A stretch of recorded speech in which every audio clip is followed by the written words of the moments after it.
Good morning and welcome to the first day of Summerween.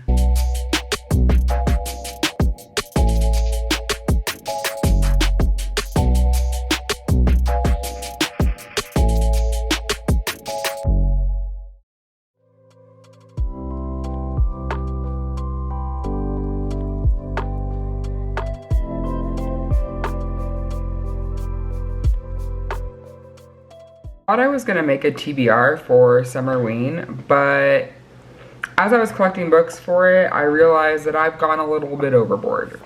So let me just share what I've got. So I went to the library yesterday and I picked up the first book in the Murderbot series by Martha Wells. I don't know much about it. I heard Liberty Hardy over at Book Riot raving about it on All the Books, the podcast. And I don't know, Murderous Robot. That's all we need to know, right? It's relatively short, so I figured it'd be perfect for a readathon. So we'll see what happens there. The next book I picked up is Foe by Ian Reid. I don't know what it's about. I just know it's an Ian Reid book, and I'm thinking of ending things with something that I really enjoyed reading last year. Do yourself a favor, skip the next Netflix adaptation. It's trash. Don't do that to yourself. But I do know that entire time I was freaked out, haunted, and on edge, and I would like that again. So I picked up another book by him. The next thing I picked up is Are You Sleeping by Kathleen Barber. This is an author that I've never read from before somehow, but I actually saw a preview for a show for Apple TV Plus. I forget the name of it, but it's Octavia Butler and Aaron, is it Aaron Paul? Is that his name? Why can't I think? I think that's his name from, yeah, Aaron Paul from, I was about to say Mad Men. It's definitely not Mad Men. Jesus, why can't I think of the dude sells a bunch of crystal meth and becomes a drug kingpin, has cancer, Walter. Why can't I think of the name of the show? Oh no. Oh no, no, no. Alright, Google time. Walter White, yes. Help me, Walter White. What's Breaking Bad? There we go. Took me a very long time to get there.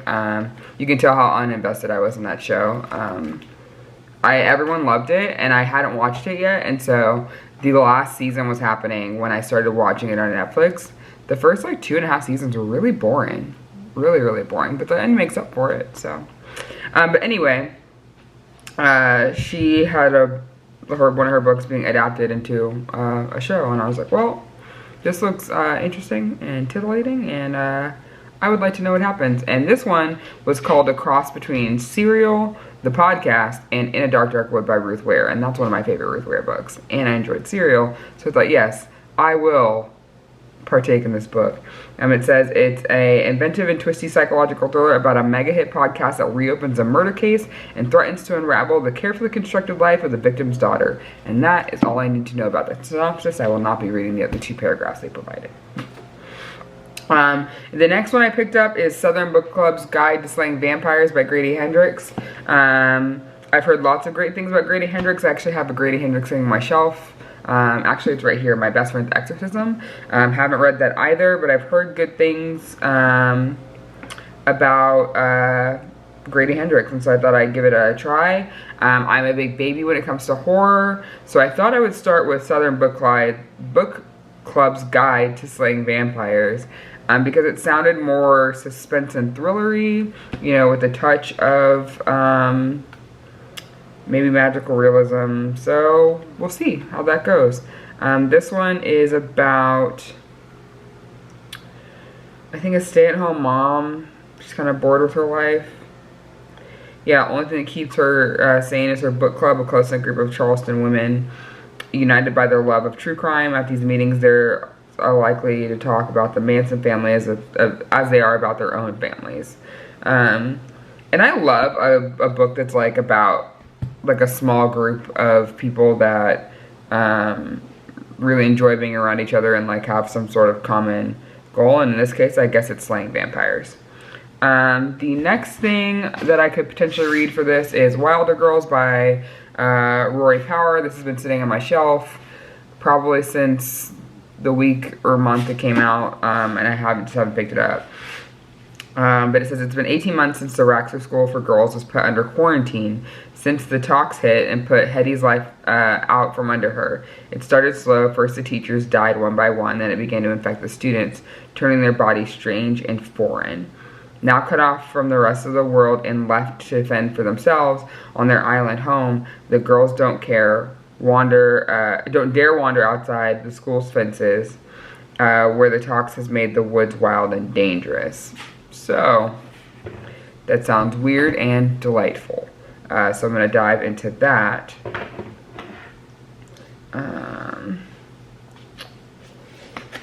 Let's see. And then Sawkill Girls by Claire Legrand is the other that I have sitting here.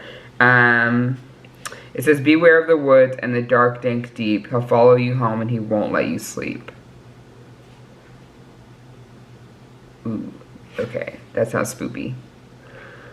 So it follows Marion, Zoe, and Val. It says their stories come together on the island of Sawkill Rock, where gleaming horses graze in rolling pastures and cold waves crash against black cliffs, where kids whisper the legend of an insidious monster at parties and around campfires, where girls have disappeared for decades, stolen away by a ravenous evil no one has dared to fight until now.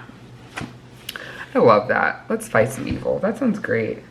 I already briefly mentioned My Best Friend's Exorcism, and that is literally about exactly what the title says. And then this one, Final Girls by Riley Sager, is the only Riley Sager I've never read that's like has been out for a while. This I think was his first of his 4, well now 5 books, because I also have Survive the Night as a podcast on my phone, or a podcast, audiobook on my phone. And I've already started it, and it started out pretty good so far. So I might double up on the Riley Sager this time. But it says, first there were 3, then there were 2. Can there only ever be one final girl? 10 years ago, college student Quincy Carpenter went on vacation with 5 friends and came back alone, the only survivor of a horror movie scale massacre. In an instant, she becomes a member of a club no one wants to belong to, a group of similar survivors known in the press as the Final Girls. Lisa, who lost 9 sorority sisters to a college dropout's knife. Sam, who went up against the sack man during her shift at the Nightlight Inn. And now Quincy, who ran bleeding through the woods to escape Pine Cottage and the man she refers to only as him. The 3 girls are attempting to put their nightmares behind them with that one another. Despite the media's attempts, they never meet. Now Quincy is doing well, maybe even great, thanks to her Xanax prescription. She is a caring, almost fiance, Jeff, a popular baking blog, a beautiful apartment, and a therapeutic presence in Coop, the police officer who saved her life all those years ago. Her memory won't even allow her to recall the events of that night. The past is the past. That is, until Lisa, the first final girl, is found dead in her bathtub, wrist slit, and Sam, the second, appears on Quincy's doorstep. Blown through Quincy's life like a whirlwind, Sam seems intent on making Quincy relive the past with increasing dire consequences, all of which make Quincy question why Sam has sought her out. And when new details of Lisa's death come to light, Quincy's life becomes a race against time as she tries to unravel Sam's truths from her lies, evade the police and hungry reporters, and most crucially, remember what really happened at Pine Cottage before what was started 10 years. What was started 10 years ago is finished. That was a really mouthy synopsis. And then lastly, I have The Sanatorium here by Sarah Pearce. I don't know, I should have looked that up.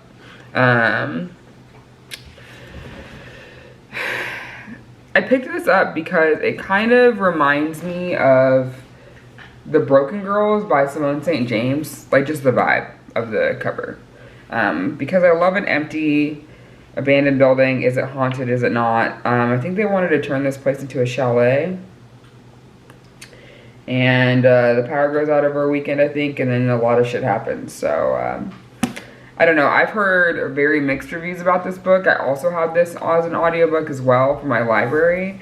So I think I'm going to try reading it physically, and then if I don't love it, I'll hop into the audiobook, or maybe I'll do vice versa. Sometimes with books like this, the audio helps me get into it, figure out who all the characters are, and then I can dive into actually read it physically.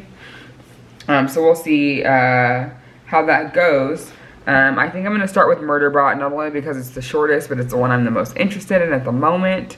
Oh, you know what? The Libro FM advanced reader copies came out yesterday, and I downloaded Falling by TJ Newman, which I don't know when the release date of this is. I should find that out. Let me see.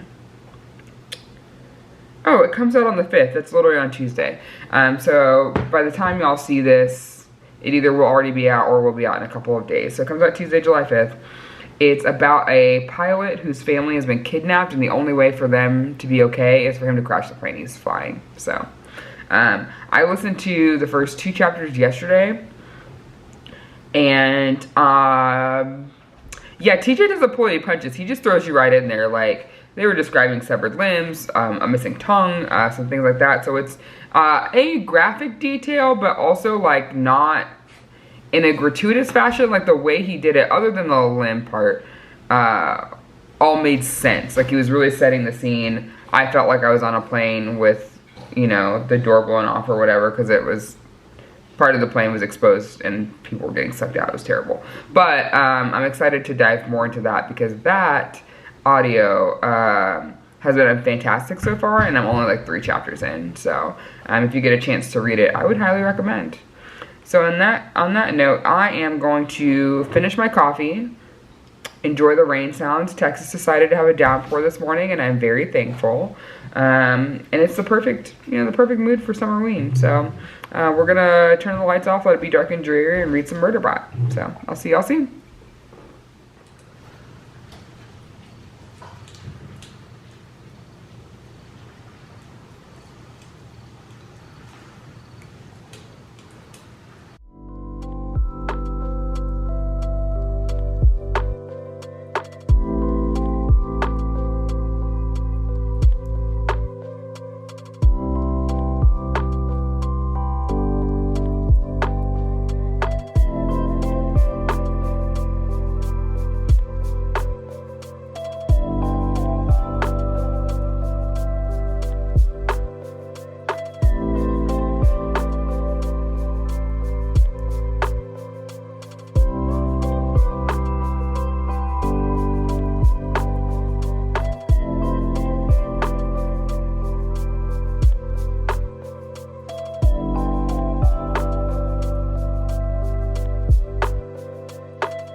Hello, first update. I had a very lazy morning this morning. I watched the last episode of Downton Abbey.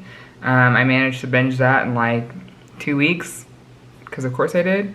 I did, however, get 35% of the way into the Survive the Night audiobook while doing some other things. I like made some breakfast. I went to pick up some groceries.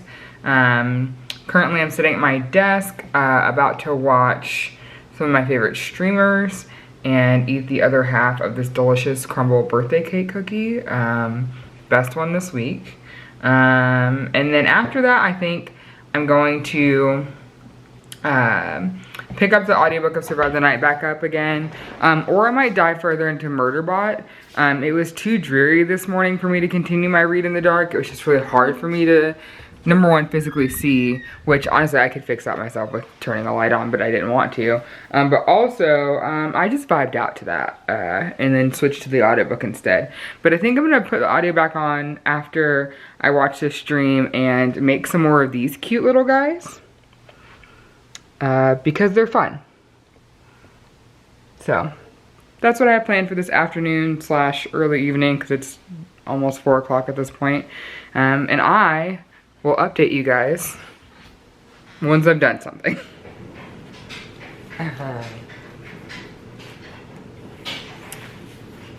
Hi guys, welcome to day 2 of Summerween. It is almost 3 o'clock in the afternoon. I kind of had a slow morning, but I finished the audiobook of Survive the Night by Riley Sager. I really enjoyed it. I'm gonna give it a 4-star Rating, I can't really elaborate too much more about what it's about because so much of the story's development is so directly tied to the initial plot. And I don't want to put any spoilers out for anyone since this book literally came out like 5 days ago. I don't even think that long. It was like Tuesday. But for those of you who don't know, it's about a girl who is looking to leave her college ASAP, and she needs a ride home. Bless you. Bless you. She needs a ride home. I think her college is in like Pennsylvania, maybe New Jersey. It's in that general area, and she's going to Ohio, which for those of you not from that area, I used to live in Virginia.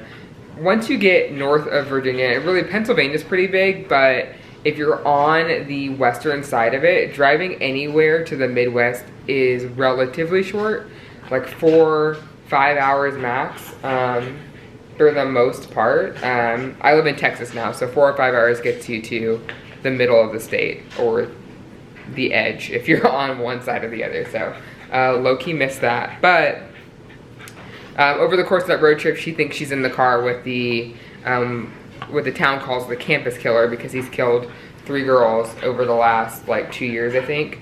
And so it's her being terrified, going through that, figuring out whether or not she's gonna get murdered. The story unfolds pretty, I wouldn't say super quick, but I would say by about 35-40% in, things take a turn, and then you are on a roller coaster ride through to the end.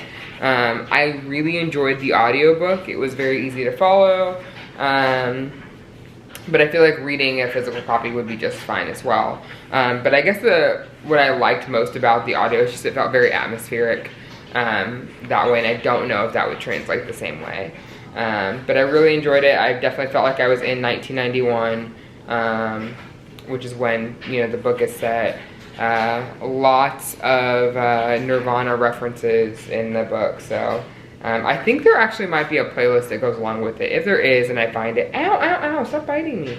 I'll put it in the description. But for now, I'm gonna do some self-made reading sprints by turning on an ambiance room on YouTube and trying to finish Murderbot. I'm about 53% of the way into that, and the action is really starting kind of now. I mean, there have been some action moments prior to this, but I'm at a point right now where I can tell, like, this is the big moment of the book. So I'm gonna dive into that, and I will update y'all soon if this little ragamuffin calms down.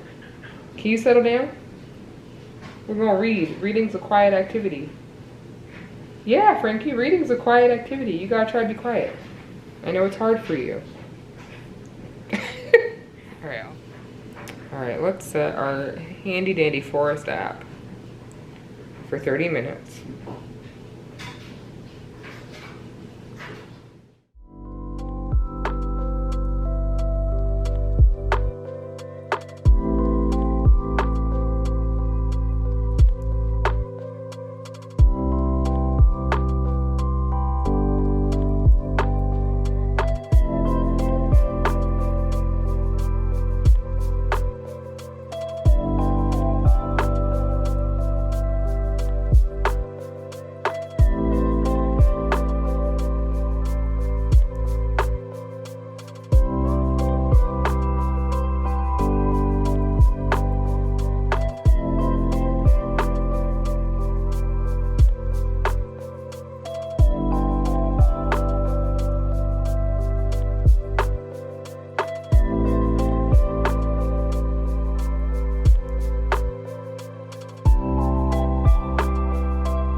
Okay, quick update. So I finished Murderbot. Actually, it's not called Murderbot. It's called All Systems Red, but it's the first book in the Murderbot series. So I finished that today.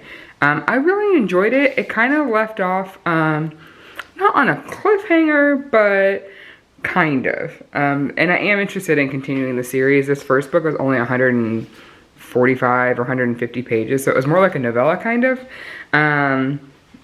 So I'm excited to continue with that. Right now I am making some dinner. I am making a salad. Who is she? I don't know, I was craving it. I just made some chicken to put on top of it.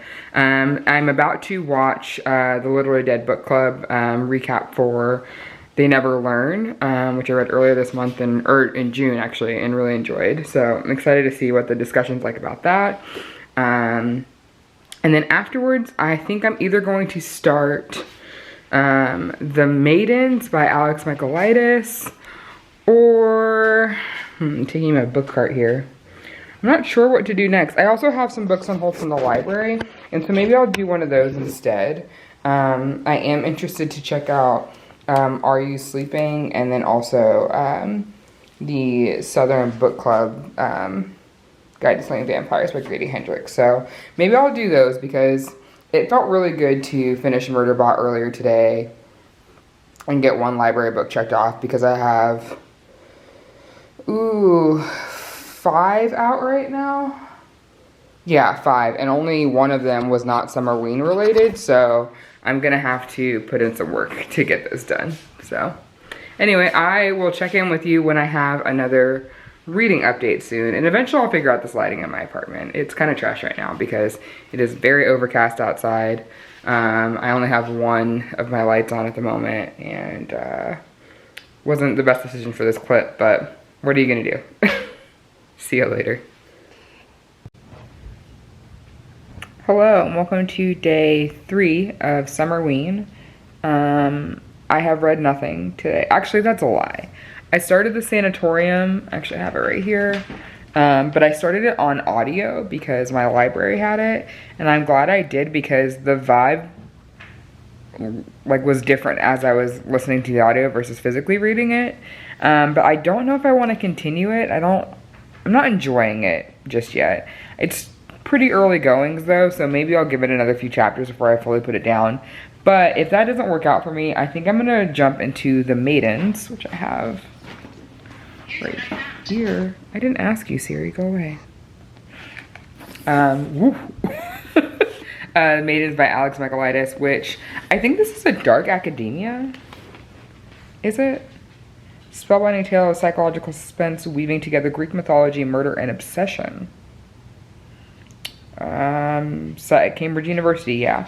And it's shorter. This is just over 300 pages. Hello, sorry, I had you up in the sky there. It's just over 300 pages, and I need a shorter book right now. Murderbot was great for me yesterday, having that quick 150 pages to read. And it kept me motivated, and I'm struggling with that a little bit. I live kind of in the center of my town, or what used to be the center of my town, and they're about to have a big 4th of July celebration, loud music, all those things. And me being the antisocial person I am, I'm going to stay inside of my apartment and create as much quiet as possible. So my noise canceling headphones are charging at the moment. Gonna probably throw on an ambiance room and get some coffee and start reading. So I will let you all know what I decided to read in a little while and give you an update.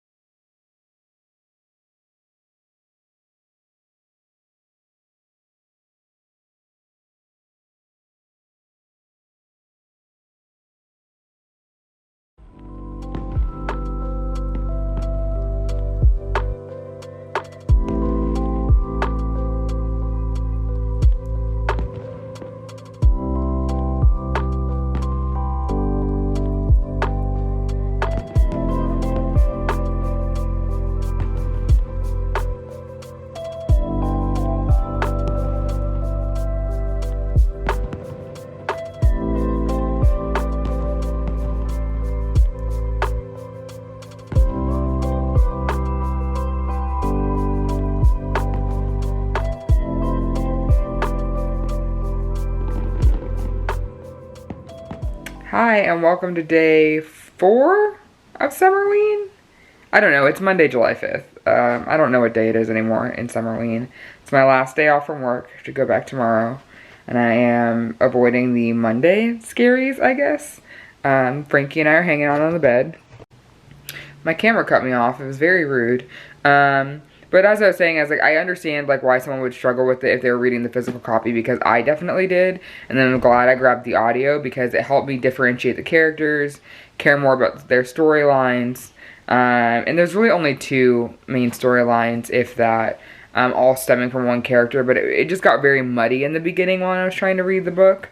And so I'm glad I grabbed the audio for it because it's definitely brought some clarity. So now I'm going to take a little break because I'm getting, I don't know if you guys get this, but if you're sitting in one spot listening to audio doing something, it almost like lulls you to sleep, even though like you're not bored, you're engaged.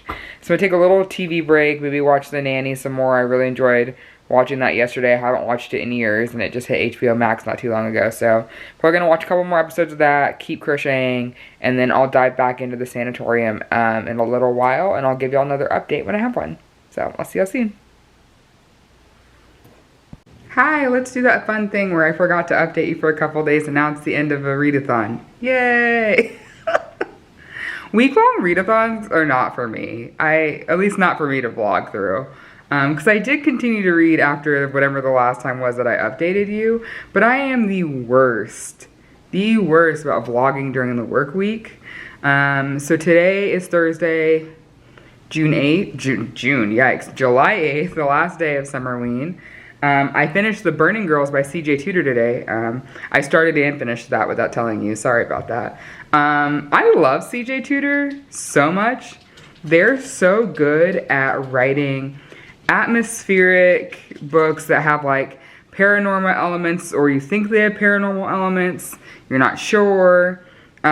This whole book kept me engaged the entire time. Like I kept wanting to pick it up.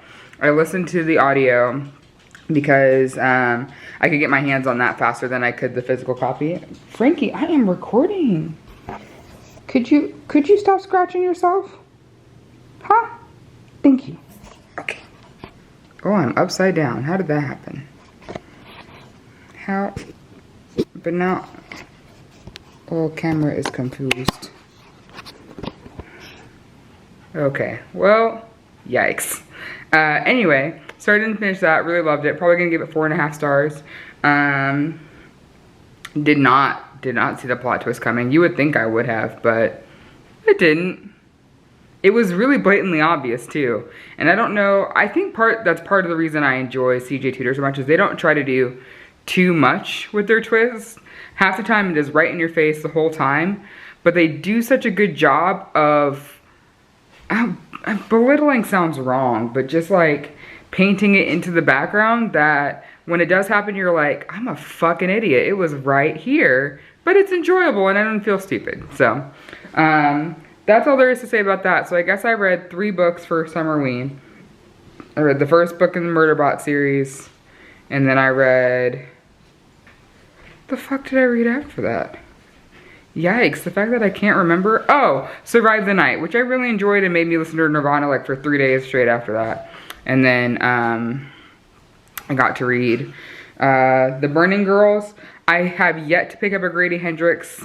I think I still have a week left on that library checkout, so I'm gonna try and burn through my library books over the next several days.